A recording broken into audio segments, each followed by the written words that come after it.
pessoal, sejam bem-vindos aqui ao meu canal. Se você não me conhece, eu sou a Renata Curti, eu sou advogada e esse canal aqui foi pensado em te ajudar.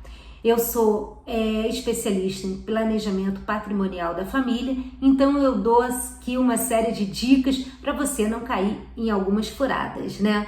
Então, hoje o assunto é usufruto. E assim, gente, eu tenho certeza que você já ouviu falar sobre essa cláusula chamada usufruto, mas talvez você não tenha se aprofundado nela.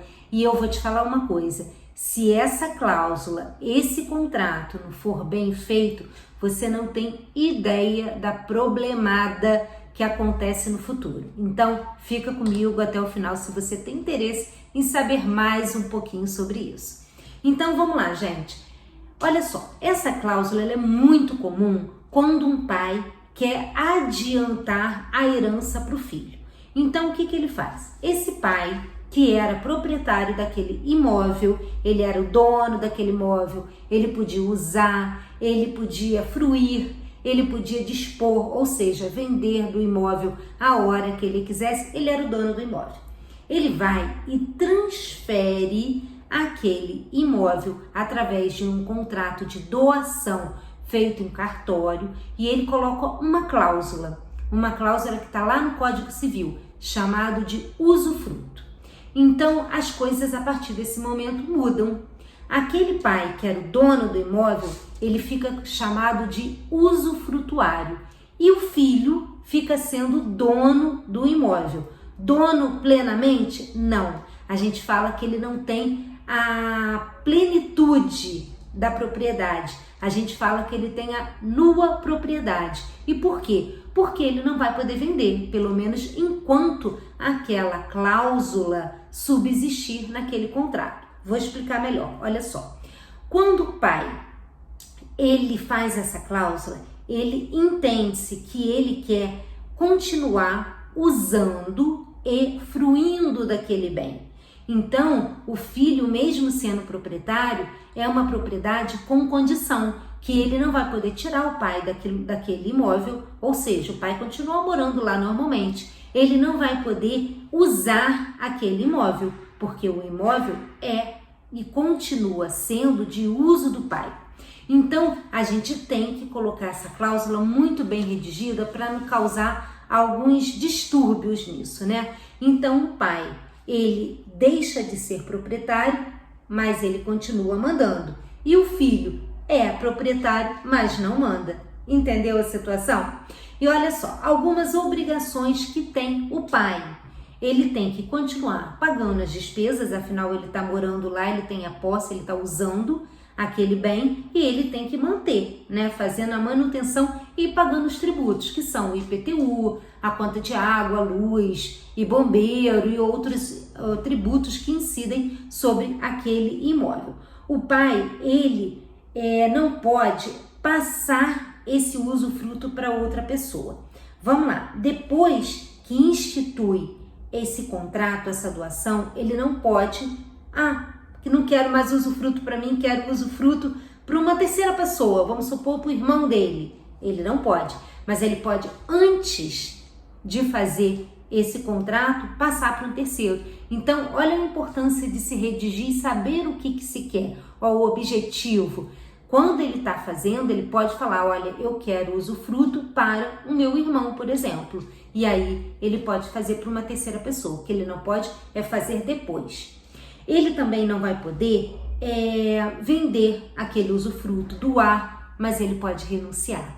Então, vamos supor que em determinado momento, o pai fala assim, olha, não quero mais esse usufruto, você pode vender, e ele pode ir lá no cartório fazer uma alteração nesse contrato e substituir e renunciar aquele bem, ainda vivo. Porque normalmente, como é que é feito? Esse usufruto se mantém por um longo período, quando o pai vem a falecer, o filho vai lá no cartório, retira essa cláusula, aí sim, lembra daquela condição? Ela desaparece. E aí o filho vai poder agora dispor daquele bem, como bem lhe entender. Ou seja, ele pode vender e pode fazer o que quiser agora com aquele bem.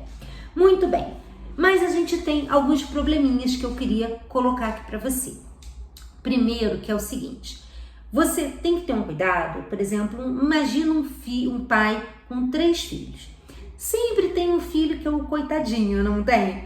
Então, vamos supor que aquele pai, morrendo de pena de um filho, ele faz uma doação para esse filho.